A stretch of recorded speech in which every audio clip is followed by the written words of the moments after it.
So you've got some non-volatile data that you need to analyze, but what tool do you use? Well, that's a great question. We're going to answer that coming up next. You're watching IT Pro TV.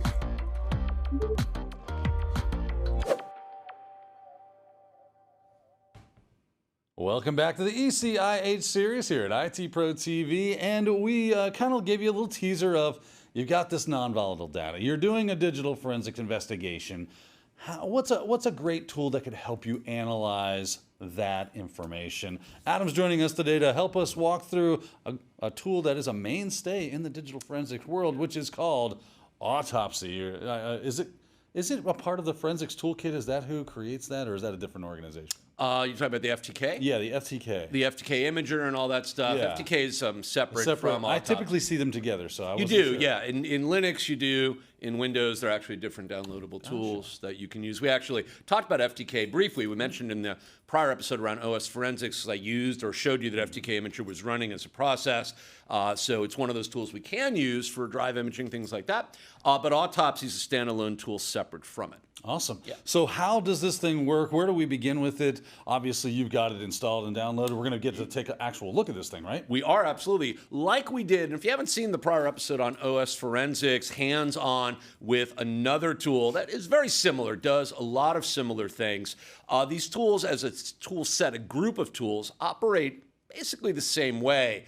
What Autopsy does is it gives us case management capabilities, as Daniel mentioned. It is one of the standard tools that we often see used. NCASE is really the forensics tool that is used by law enforcement, is used professionally. It's very expensive. You have to get formally trained on it. And so certainly if your organization has that kind of a need on an ongoing basis, you tend to use that tool set. But for individuals that are doing this inside organizations as members of IH&R teams that are not in the law enforcement profession, that are not doing this across hundreds of different incidents, regardless of where they occur, perhaps thousands over the course of a year, tools like Autopsy, like OS Forensics are equally valuable, certainly are just as good, and quite honestly cost a lot less money, depending on what you're doing. OS Forensics does cost money, as we said. Autopsy could actually download and use for free, at least the basic version of it you can. And so we've downloaded that tool. We're going to take a look at it. I've set up our case just like we did with OS Forensics.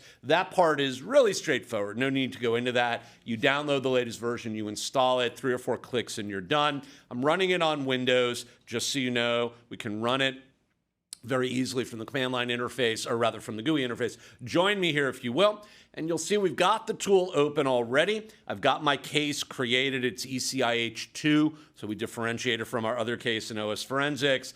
And just like in the OS Forensics view, we have this nice navigable area here. A little bit different, right? Not the big, nice, clickable rectangles we saw, but certainly a hierarchical file explorer-like menu that opens up, gives us a variety of things. We see that whatever we select displayed on the right, and we have the ability to drill in. You'll notice we have data sources. I've loaded a Windows 10 hard drive image here. I can view things like deleted files. I can go in, look at results from extracted content as an analysis of the drive, and you'll see all the categories. I can find things in here. So the look and feel is going to be similar. And as I come down, I do at the bottom have the ability to generate reports the way I did, can look at accounts. I can see things like cloud storage that may be connected here. I see keywords, things like email addresses that are compiled from the search, web history, web searches, lots of stuff that as an IH&R team member investigating an incident, we would definitely want to be aware of. Let's go ahead and just jump in here a little bit. We'll take a look. Let's open up our data sources area. We'll open up our image of our drive called Win10 ECH, right? And you could see, got a pretty easily navigable area here.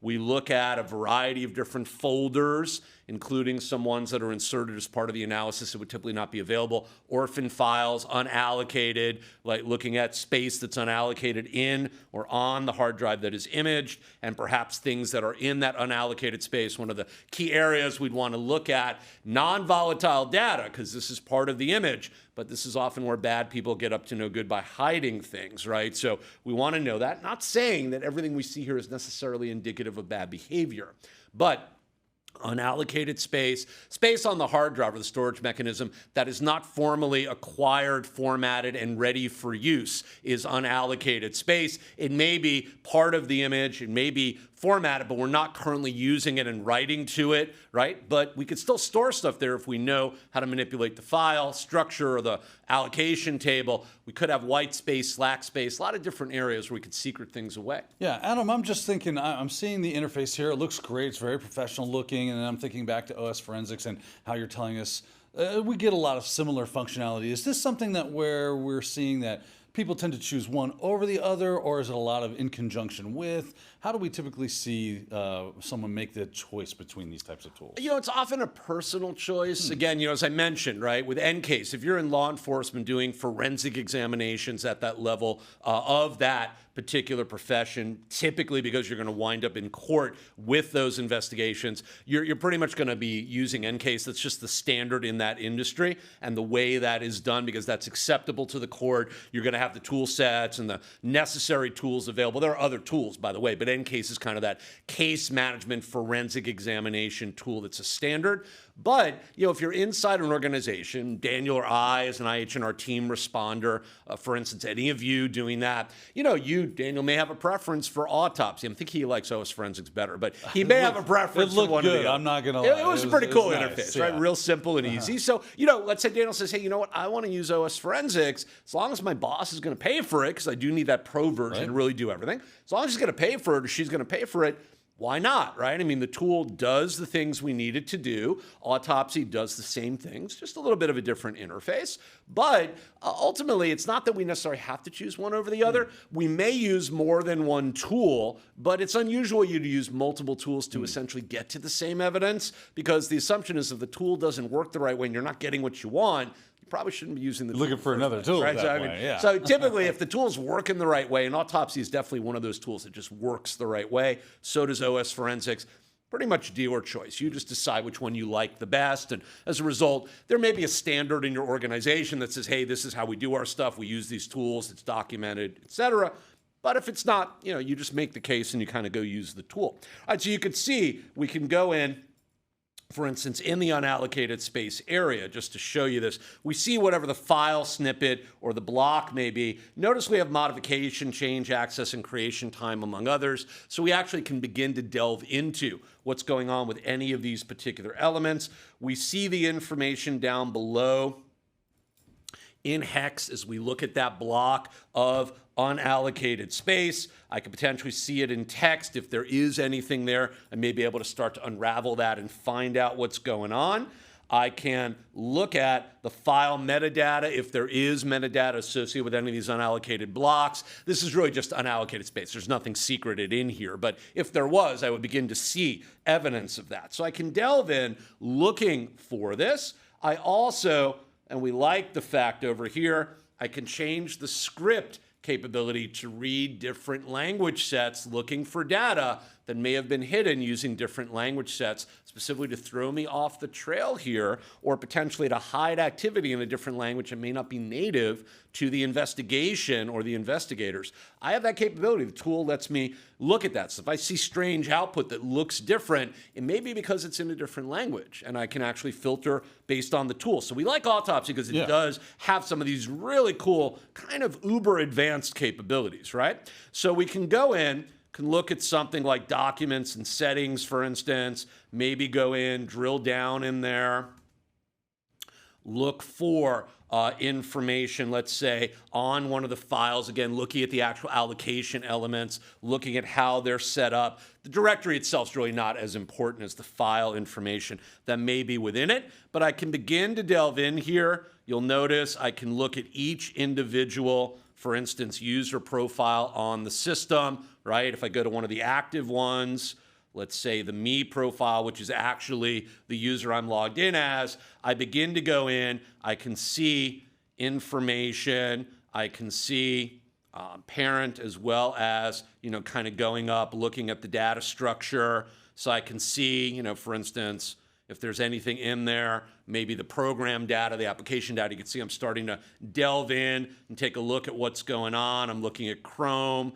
I can go in, drilling through that structure, just like I would in the Windows Explorer, right? Or just doing a directory walk in Linux, changing directories, that kind of thing. I'm looking kind of deep into the Chrome browser. I have it installed natively onto the machine here, and I can begin to go in and look for data. Maybe I want to look for information that may be of interest to me because maybe I think somebody's been up to no good. So I want to use or go in and look at the URL browser cache, right? So I can really start to delve in here, as you can see, getting as detailed and as deep potentially as I want to inside of this data if I choose to. I can go in, I can look at file types. Notice I could see them by extension and or by MIME type, depending on the kind of file that I'm looking at. And so if I go in, just give it a second when you click there to let it open up and do its thing, you'll see that it breaks it out for me by images, videos, audio archive, etc., documents, executables. Again, really good breakdown to see potential areas where I may find information that could be of interest, especially executables. Malware typically would tip its hat there or show its hands, so to speak. And notice under executables, I have common extensions we'd look for: exe, DLLs, BAT, CMD, and COM files. And I can delve in, maybe looking at BAT files, because BAT files typically are going to be of interest to us if they exist. There may be somebody trying to put something in that's going to run in an automated fashion. I actually get the information on each individual file. I can look at modification and change times, looking for evidence of perhaps timeline activity right around the occurrence of the incident. If I see a bunch of these files are in there, they've been there since the OS was installed, and they're not being modified or not being changed recently, I'm probably going to ignore them. They're just probably really not all that important. But if I see something, let's just say hypothetically, the pester.bat file, right? If that file suddenly pops up on the radar as being manipulated and worked with very close to, perhaps even in the middle of, the timeline that we think this incident unraveled or unfolded around, I'm going to want to zoom in on that file and really start to examine it, because that file typically would indicate that something may be going on. I'm going to highlight it, let's say. I'm going to come down here. I'm going to begin to, I could view the file, as you could see. I could see what's in it. So I'm actually looking at the contents of the batch file right now. Doesn't look too suspicious. Bunch of argument statements and if not statements, so we can kind of see what's going on there. But I do see some interesting stuff that, in theory, might make us pause. I'm seeing things that look suspiciously like maybe some SQL injection related kind of syntax. I'm not saying that's what this is, because it is not. But remember, we talked about 1 = 1, right? Dash 1, things like that that are indicative potentially of injection type of syntax. And I'm seeing potentially information that I would at least want to pause and maybe examine in more detail. Again, this file is totally innocuous. It's totally safe. There's nothing wrong with this file. I'm just using it as an example to show you the kinds of things we would look for and maybe the kinds of alarm bells, right, that may go off as we view things. Yeah, I'm definitely, what caught my eye was that PowerShell stuff right there at the bottom of the screen. I'm always suspicious of things that are running non-interactively in PowerShell, because PowerShell is really trusted by the system. So if it is running those things, it could possibly be something nefarious. It could, especially because it's running non-interactive, right? Yeah. So it's essentially saying, don't pay, I'm not here, pretend I'm not here, I'm just going to go off in the corner. Just do the I'm thing. going to do some stuff, you don't have to worry about it. I'll be It's all sipping good. a Mai Tai. It's you all just do good. that thing I need. Yeah, now this is actually, when we go down below there, it's really just setting up some profile information for us and doing some things. It's not a bad thing. It would catch your eye. You would want to look at it. It and would. go a little deeper and go, oh, okay, this is good. Now I can move on to the next thing. I know this isn't a problem. Absolutely. Let's look at something like databases up here, right up under file types. Again, there's a lot of databases in the system that we may or may not even think about. So hypothetically, if I highlight one of them, the AG app launch DB, whatever that does, don't really know, right? Don't expect you're going to click on it and go, oh, look, it looks just like a database with tables. We don't get that kind of view here. We get the raw hex here, right? But I can, again, go in and start to examine what's going on.